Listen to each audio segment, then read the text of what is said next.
Foi pedido falar sobre repatriação. Repatriação é um assunto que tem um reflexo no ERPF.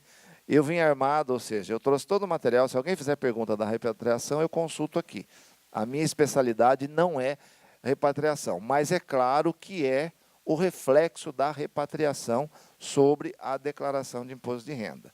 E hoje, inclusive, eu tive um questionamento aqui na superintendência sobre isso. Uma pessoa que recebeu a pergunta de um colega, porque fez a repatriação, e perguntando, eu já retifiquei a declaração de 2015, que inclui 2014, porque é a repatriação que já ocorreu, a data base 31/12 de 2014. O bem já existia antes disso, eu preciso retroagir? Essa é uma primeira pergunta importante. Não. O que é a repatriação? A repatriação é uma espécie de remissão ou de anistia. Perfeito? Inclusive de alguns ilícitos tributários, não ilícitos penais, que estão vedados, onde atribuiu-se uma data e aquele imposto que foi pago pela 13.254, que era 15%. O que é o 15%? Equivale a um ganho de capital. Os bens, por qualquer motivo, bens, direitos, enfim, aquela lista que está na IN, que normatizou isso, e na própria lei, eles não foram declarados. Qual é o ilícito tributário existente? Existe um princípio lá na Constituição, artigo 143, que se chama princípio da universalidade. Se eu estou declarando aqui, todo e qualquer bem, em qualquer lugar, faz parte do meu patrimônio e deve ser declarado, não é opcional.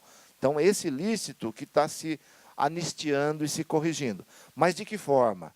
Através do pagamento do equivalente a um ganho de capital. Esse 15% é o ganho de capital. E uma multa de 100% sobre o valor do imposto apurado. Por isso que deu 30% a repatriação.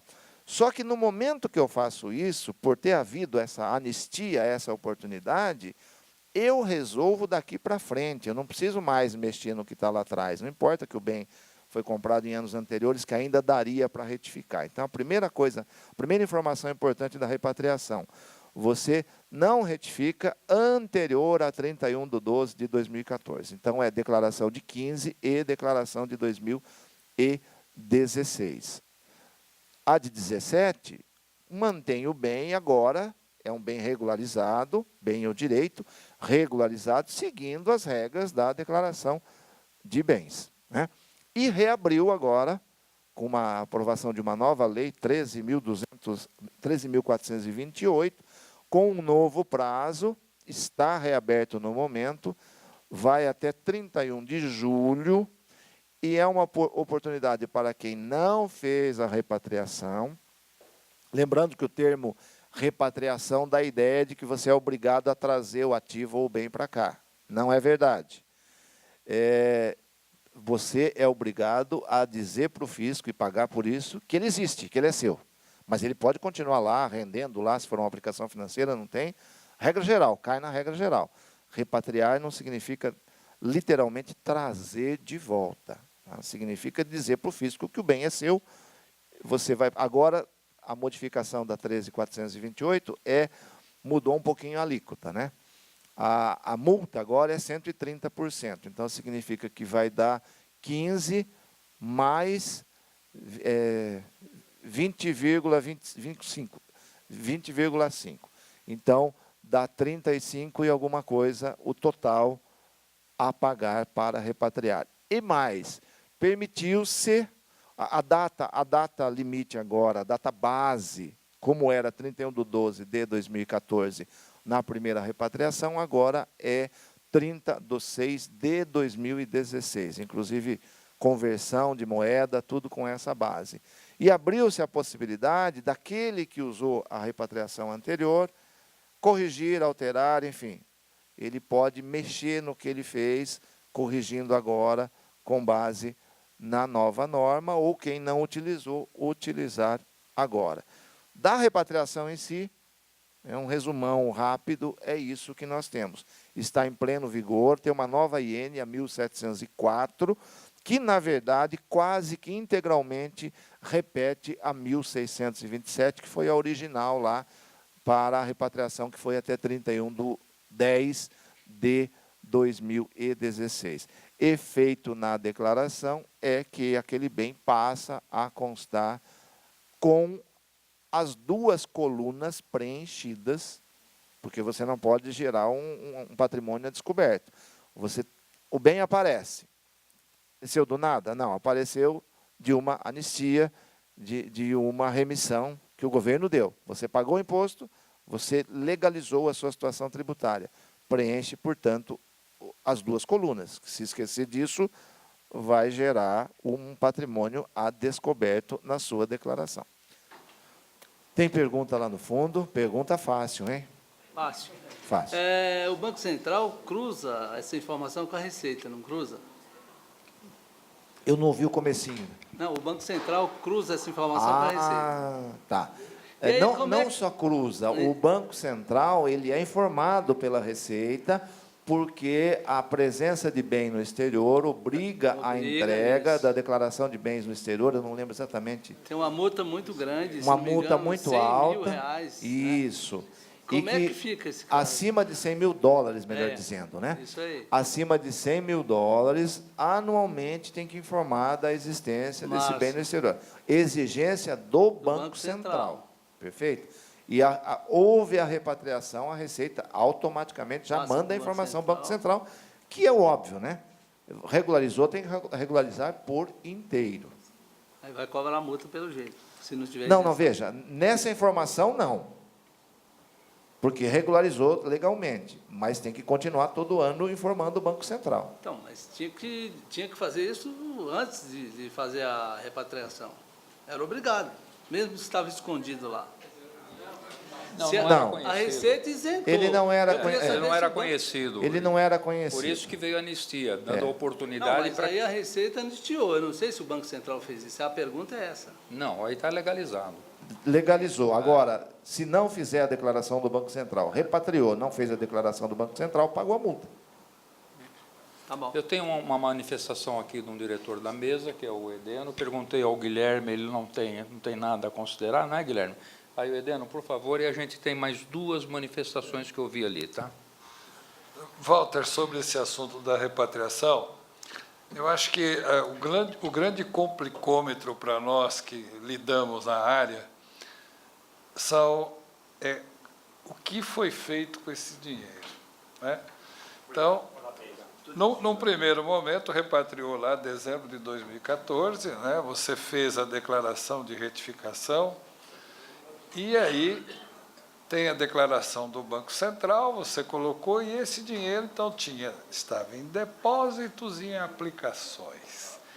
Estas aplicações, elas geram imposto no Brasil, no mês a mês, dependendo do tipo de aplicação, se de ações, se ganho de capital. Então, a partir da repatriação, esse é o cuidado que você tem que ter, né? Porque a cada mês você tem que ter o extrato te mostrando, em cada mês, o que você ganhou e a tributação que você vai pagar agora com juros multa, né? Então, desde 2014 para cá, você criou essa obrigação. E essas informações estão tão difíceis de chegar. Muito bem colocado. No nosso perguntão, nós temos um grupo de perguntas lá destinado a exterior. É só abrir o perguntão, pega lá exterior e vocês terão caso a caso. Mas conforme o tipo de aplicação, de papel, enfim. E é ganho de capital, praticamente todos os casos em que há um ingresso positivo, né, é ganho de capital em moeda estrangeira, conforme a orientação de lá. E o próprio programa de ganho de capital de moeda estrangeira é uma fonte legal para entender como tributar, porque se você abrir o programa, simula alguma coisa, para abrir fichas, aperte o F1, e lá tem uma ajuda.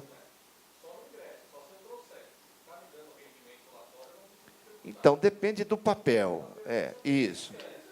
Depende do papel, sim. Por isso que eu recomendo lá, como é uma coisa muito específica, a gente teria que abrir ele aqui para ver cada caso. Tem caso que sim.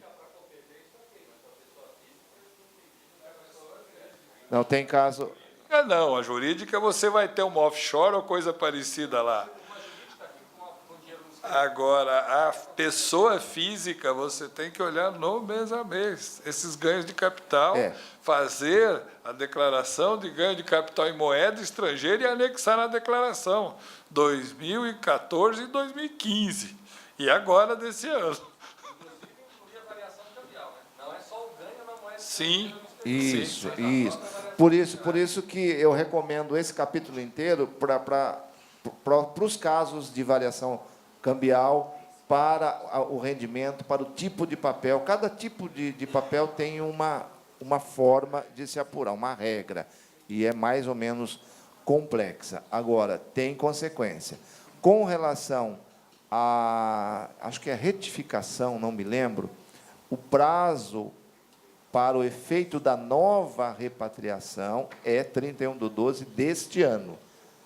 Ou seja, ainda que a pessoa entregue a declaração agora, não decidiu ainda se vai repatriar ou não, enfim, está pensando. Ela decidiu repatriar. Para ela não ter penalidades, ela tem que, até 31/12 de 2017, retificar essa declaração entregue agora, fazendo constar dela os efeitos da opção pela repatriação feita. O prazo lá da outra, da primeira repatriação foi 31/12 do ano passado, e a de agora, a reabertura, é 31/12 de 2017. Passado isso, não há remissão de penalidades. É uma omissão de informação na declaração. Nós temos uma inscrição, aquela senhora, por favor. E uma lá atrás, isso, eu já vi. Os valores pagos de imposto de renda na fonte, mais a multa relacionadas a essas repatriações, foram valores significativos e diminuíram muito o caixa dos contribuintes. Da pessoa. Né? Normalmente, a gente não declara esses DARFs. Teria em algum local uma forma de se declarar esses valores? É uma tributação na forma exclusiva ou definitiva. Tá? É um ganho de capital para todos os efeitos. Eu não vejo problema em informar lá em impostos pagos, mas na linha, não pode ser um imposto que venha a ajustar. Tem que ser só informativo. Informativo, Informativo, sim, porque quase sempre são valores significativos, sim. Sim. Embora é algo que a própria Receita, ao lançar a norma, ela já leva em conta isso, tá? Então, não é algo imprescindível para justificar consumo de renda.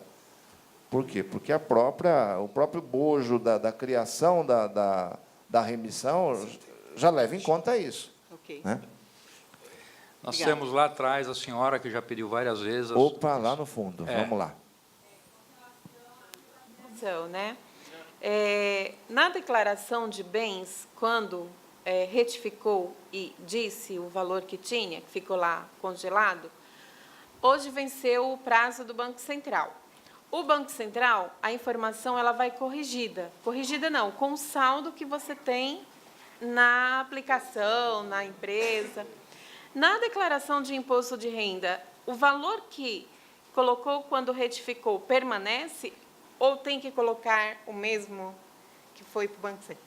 Desculpa, que foi para o Banco Central. Tá, vai depender do tipo de ativo, do tipo de bem que está, e que esse dinheiro Se for uma se empresa refere. aberta, aplicações financeiras, eu tenho os dois casos, tanto aplicações financeiras quanto empresa aberta lá fora. Tá, uma regra geral. Tudo aquilo que vier a ser, que a regra manda tributar, eu posso atualizar, porque eu tributei. Aquilo que é valor histórico, por exemplo, um capital social, que seria esse caso, por exemplo, um investimento lá fora, aí é valor original. O Banco Central, acho que exige tudo atualizado, né? O Banco Central ele exige o que estiver de saldo no extrato. Tá, né? saldo, no É a caso de informação que aplicações você tem na financeiras. aplicação. Perfeito, perfeito. Então, se for aplicação, eu vou corrigir. Se for no Isso, caso tudo- da empresa, Perfeito. Aí é valor original. Tudo que for tributado me deu o direito de atualizar. ok. Tributei. Me deu o direito de atualizar, Ok. de incorporar aquele ganho, Aham. ainda que não resgatado, enfim. Sim, mas que teve a Foi correção, tributado. não que teve a Isso. correção que aumentou, dependendo do mercado, da Isso. moeda, né? Exato. E, por exemplo, eu tenho uma empresa, eu faço um resgate faço ela tem o capital dela e eu faço essa redução de capital do que está na repatriação. Teve um aumento aí, eu fiz o cálculo do imposto e recolhi esse imposto. Isso eu faço lá dentro do programa de moeda estrangeira, certo? Eu preciso também estar fazendo isso dentro do Carnê-Leão?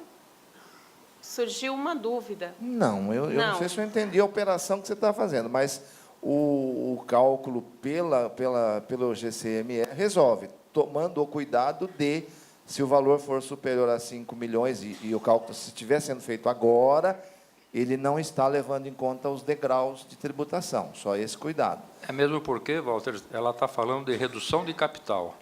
Redução de capital é um retorno de investimento. Exatamente. O Carnê-Leão é para rendimentos tributáveis, né? Então, Só o GCME, só o ganho de Só o capital. GCME já resolve. Já. Ok, obrigada. Ok. Olha, eu pediria aos senhores uma calorosa saudação ao querido Walter, que ele veio de Marília. Não, Limeira.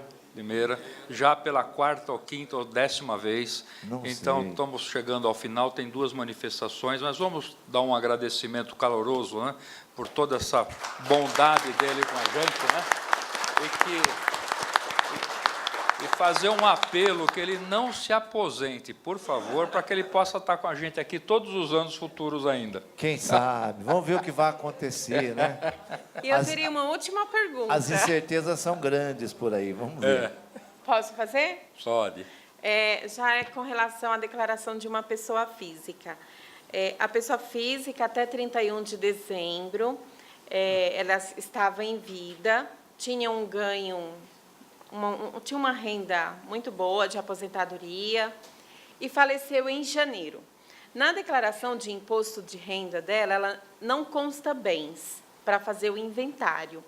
Porém, em 31 de 12, eu tenho que fazer a declaração de imposto de renda dela, ok? E essa declaração gerou o imposto a pagar, um valor não tão baixo. Hoje, existe a responsabilidade de quem que vai pagar esse imposto de renda? Então, vamos lá. Essa declaração, ano calendário 2016, Isso. ele não era espólio ainda. Não é uma era. declaração de ajuste Normal. anual normal, como no momento da entrega se sabe que ele já se tornou faleceu. espólio, que ele faleceu, a responsabilidade legal vai ser do inventariante. Porém, não tem inventário. Mas é no CPF do falecido. A dívida é do espólio. Agora, você disse que ele não deixa bens e não tem como pagar isso? Ele não deixa bens, então não vai abrir inventário. Não há sucessão. Isso. Tá. E se Essa não há, dívida. Mas tem herdeiros? Tem herdeiros? Ele pode não ter bem, mas ele passou a ter uma dívida. só E que os herdeiros respondem por dívida também. só que tem uma regra né? positiva aí. Não é Os obrigado. herdeiros respondem pela dívida até o limite do quinhão que lhe couber. Isso, não é obrigado. Até o não limite tem. do quinhão que lhe Isso. couber na sucessão. E que não não havendo tem. nada, quem perde é o fisco. Esse é um caso de dívida Mas a declaração, que ela deverá... vai ser entregue. Entrega normal. Só que a responsabilidade é do CPF dele, por É não, dele, não é do abrir espólio, inventário e não Isso. ter herdeiro. Exato. Ok. Tá? Obrigada. Não se transfere a menos que haja bens a partilhar. Responde até o montante que a pessoa receber. Boa noite. Boa Deixa eu noite. só tirar uma dúvida que tem um caso. O que acontece? Foi lançado um bem num valor de 40, 50 mil, e o contribuinte perdeu os pagamentos desse bem. Como ficaria para eu fazer a declaração? Não poderia repetir do ano seguinte, porque o valor teria aumentado, mas ele já quitou o bem, diz ele que já quitou o bem. Mas não tem comprovante, não tem pagamento, ele nem sabe onde... É porque ele muda muito de cidade, então deve ser que ele perdeu no meio do caminho. Tá. Eu sugeri para ele, eu não sei se eu estou certa, eu sugeri para ele retificar aquele imposto que foi lançado, como o bem é valor pequeno, 40, 50 mil, retificar, tirando aquele bem e continuar sem o bem, que é um carro, ou ficaria por elas, deixaria no imposto aquilo e continuaria sem colocar, porque eu não tenho como fazer, Tá, vamos lá. comprovar. Como é carro, a preocupação com ganho de capital é mínima. Carro, se você tira da concessionária, dá uma volta no quarteirão, caiu 10% do valor já, né? Imagine ficando algum tempo no seu patrimônio. Então, não tem uma consequência tributária. Mas, para outros casos semelhantes, o que tem que ser feito nesse caso? Tem que buscar com o agente financeiro a informação das parcelas pagas. O agente financeiro tem, ele perdeu tudo, mas se você buscar na financeira ou no banco, ele vai dar um informe e vai se compor o valor do bem. Todo bem financiado, eu componho ano a ano o valor do bem.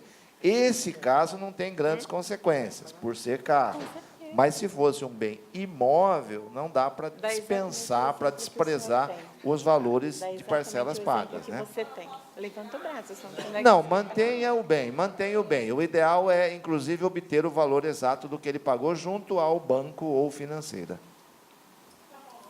Não exclua o bem, não é essa a regra. Nós temos uma manifestação lá no fundo, que eu estava perguntando aqui se era o Luiz do centro, eu perguntei ao Guilherme, mas é muito parecido com ele, não é o Luiz, né? Não. É o sósia. É o sósia. Fica à vontade. Eu queria saber, eu não entendi direito, sobre o residente no Brasil. Ele vem em março e depois ele retorna em novembro. Como ficaria a declaração? Ele guardou a parte mais difícil. Para encerrar, ficou bom. Mas vamos lá. Veja, o que está... Vamos pegar esse exemplo mesmo, que é um caso que pode acontecer perfeitamente. Como resolver? Hoje, nós não temos... Vou brigar bastante. Assim que maio entrar, que a gente já começa a planejar, o imposto de renda é parecido com o carnaval. Quando você está na dispersão, você já está pensando no tema do desfile do ano seguinte. Senão, não sai. Então, em maio, a gente já está planejando o IRPF 2018. E essa é uma questão que a gente precisa resolver. O que nós estamos sugerindo, e o contribuinte concorda ou não é norma, mas é uma forma de resolver os dois lados. O que vai acontecer aí? Tem um período, principalmente o período, aí, no meu exemplo, de março a novembro, que ele pode ter rendimentos, né? Na condição de quê? De residente no país, né? Ele já entregou uma declaração de saída definitiva quando saiu. Ele não vai entregar outra declaração de saída definitiva. Então, um dos dois períodos, ele faria em papel e protocolizaria na Receita. Só para resolver. Uma declaração, a que ele transmite, de acordo com a regra de 31/12, e a outra, para que ele não seja penalizado, ele faz em papel, recolhe o que tiver que recolher, protocoliza na Receita. Vai ficar lá no limbo por algum tempo até se resolver. É uma situação desagradável até para a gente tratar, porque a gente tem que resolver. Não tem saída. Então, a gente tem que achar um quebra-galho para esse caso. Ele retornou em março. Aí eu faço a de ajuste agora, normalmente, com os bens que ele trouxe, né? Isso. Seria isso. Perfeito. E agora, se ele saiu em novembro, eu não faço uma de saída definitiva, então. Aí que está, não teria a saída definitiva. Por outro lado, você já tem uma saída definitiva. Então, é uma situação complexa. Qualquer coisa que você venha fazer e documentar, você não pode ser penalizado por isso, né? Mas eu prometo que em 2018 a gente vai resolver isso. Eu acho que a declaração de entrada mata, a declaração de entrada pegaria esse período quebrado aí e resolve tudo. Não tem mais a restrição. Não tem mais a restrição que hoje não pode entregar duas. Porque, na verdade, no mesmo ano, ele teve um período como residente e um período como não residente, né? Então, Perfeito. estamos no limbo. Muito bem. No começo eu falei dos serviços que nós temos aqui na associação, que é a questão da mediação e arbitragem, e o Guilherme pediu a palavra para dar um alôzinho para vocês. Faça favor, Guilherme, fica à vontade. Obrigado, Chapina. Boa noite a todos, gente. Rapidamente, o Chapina já disse no início que a Associação Comercial, agora desde outubro de 2016, implantou a Câmara de Mediação e Arbitragem. Tá? Queria colocar esse serviço à disposição de vocês. Acredito que esse público presente aqui é um público-alvo, são formadores de opiniões, é um público que tem contato direto com empresários, tá? Que acredito que seja o primeiro contato para a tentativa de resolução de conflitos dos empresários. Então, colocar o serviço à disponibilidade tanto de vocês como dos seus respectivos clientes. Tá? Nós temos um corpo de mediadores e árbitros extremamente experientes, renomados. Tá? Nós ficamos aqui na sede, no segundo subsolo. Telefone para contato 3180-3434. Estou lá em horário comercial, então qualquer problema ou qualquer demanda que queiram trazer para a nossa Câmara de Mediação e Arbitragem, estamos à disposição. Tá bem? Guilherme, Obrigado. aproveitando, eu acho que você despertou a curiosidade em todos. É possível fazer mediação com os conflitos com a Receita Federal? É uma seara. Eu estava até segurando aqui para não tentar fazer essa pergunta, mas pela nova lei de mediação e a lei de arbitragem é possível fazer com a administração pública. No entanto, quando a gente fala com relação a tributos, a arrecadação, ele se torna um direito patrimonial indisponível. Então, assim, o governo ele não pode abrir mão dessas receitas, tá? Ele se torna um bem indisponível. No entanto, é possível trabalhar com mediações em relação às questões de atualização e multa em relação à arrecadação de tributo. Então, acho que é um nicho da gente se trabalhar em relação à questão de uma possibilidade de mediação ou conciliação, vamos chamar dessa forma, em relação às multas e atualizações monetárias aplicadas na arrecadação de tributos. Obrigado, Guilherme. Então, um bom assunto para discutir a atualização da tabela do imposto de renda? Não, acho que não cabe não. Guilherme, Walter, as suas considerações finais e... Vai. Ok, Se o você palestrante venceu. concordar, agora ele é o dono lá. O que você venceu? Não, Vai porque lá. tem assunto, hein? Se for olhar, tipo, passa a noite aqui. É o seguinte, tem uma cliente, é o primeiro ano que ela adquiriu um bem. Ela recebeu 3 doações, tudo com o CPF, para comprar um apartamento, pagou à vista. Só que quase metade é a pessoa que ela vive junto, que vai casar, que pagou. E o contrato da compra do apartamento está em nome dos dois. Ele tem que declarar lá que ele tem 50%, e ela declara 50% e mostrar no dela que tal valor foi o cônjuge que pagou? Nossa, tudo à vista, mas tudo doado. Tá, não tá difícil. Bom, primeiro, faltam informações importantes aí. Os dois estão casando de fato, se casando, qual é o regime de casamento, se estão iniciando uma união estável, isso aí está no papel, essa união estável, é com separação de bens, não é? Isso vai definir. Esse bem pode ser comum. Já está no contrato em nome dos dois. Tá, os dois compraram juntos. Nesse momento que os dois não eram nada oficialmente, ou seja, não eram marido e mulher, nem companheiros, é condomínio.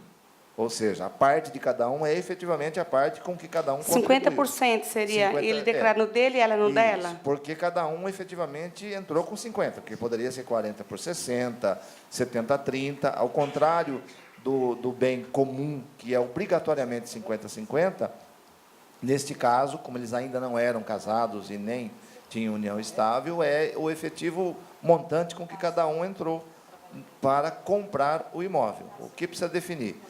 Eles estão fazendo união estável ou casamento, tem o pacto antinupcial ou o contrato de união estável dizendo que há separação de bens ou não, pela lógica aí não, é provável que não, e aí cada um declara os seus 50%, sendo que ela obteve parte dos 50% através de doação, de irmão, sei lá, Tudo de alguém. bonitinho, por escrito. Tá. Essa doação, se não foi feita em cartório, tal, não pagou ITCMD. Dependendo do montante, a hora que ela colocar na declaração as 3 doações recebidas, Vai chamar atenção. ela será lançada pelo Estado no ITCMD pela doação e o bem entra pelo valor efetivamente que ela pagou dos 50%. Porque seria bom se eu fizesse do casal, mas eu só faço de um. Então, eu quero, antes de eu mandar a dela, sei lá, passar para ele olhar como é que ele pôs na dele, porque 250 mil não é nada muito caro, mas foi ele que pagou como cônjuge. Ele pode pôr como cônjuge? Eles compraram antes, como eles compraram antes do casamento ou união estável, não se trata de bem comum, pelo menos pelo que eu estou entendendo, está excluída a opção de bem comum. É um bem em condomínio, onde cada um é dono de 50%. Então, na verdade, depende menos da declaração do outro, não depende muito do que o outro fizer. O ideal é que os dois declarem corretos, mas ela declara 50% do imóvel tal pelo valor efetivamente E pago. depois que eles casarem, que vai ser esse ano, aí vai ficar como? Pois é, se casarem por comunhão universal de bens, deixa de existir. O bem fica único dos dois, fica 50% por força da lei, mas muda de condomínio para bem comum. Se casarem com separação de bens, cada um traz metade do bem e não muda nada. Entendi. Todo jeito eu vou dar uma confrontada com o dele para não dar divergência. Sim, ajuda. Tá bom, então muito obrigada. E parabéns pela palestra. Valeu, obrigado. Suas considerações finais, nosso agradecimento às entidades parceiras, Conselho Regional de Contabilidade, Sindiconte, SESCOM, que ajudaram no desenvolver a comunicação desse evento, e a presença de todos, e volte às suas considerações finais. Obrigado mais uma vez, que Deus lhe dê muita saúde para você não se aposentar. Amém. Saúde a todos Ou bem nós. aposentado. Agradecemos ao Dr. Champina, aos componentes da mesa, muito obrigado. Realmente, essa palestra, eu vim uma vez aqui, caindo aos pedaços, gripado, mas muito mal. E realmente é uma que, quando demora para entrar na agenda, eu falo, será que eu não vou lá esse ano? Porque, não, de fato, não é fazer média. Eu gosto, porque eu sou bem recebido, o interesse dos participantes, enfim, é muito gostoso. Eu acho que essa troca... se eu trago alguma informação nova, eu levo mais coisas positivas até do que deixo para vocês. E sempre que chamarem, estaremos à disposição. Muito obrigado a todos.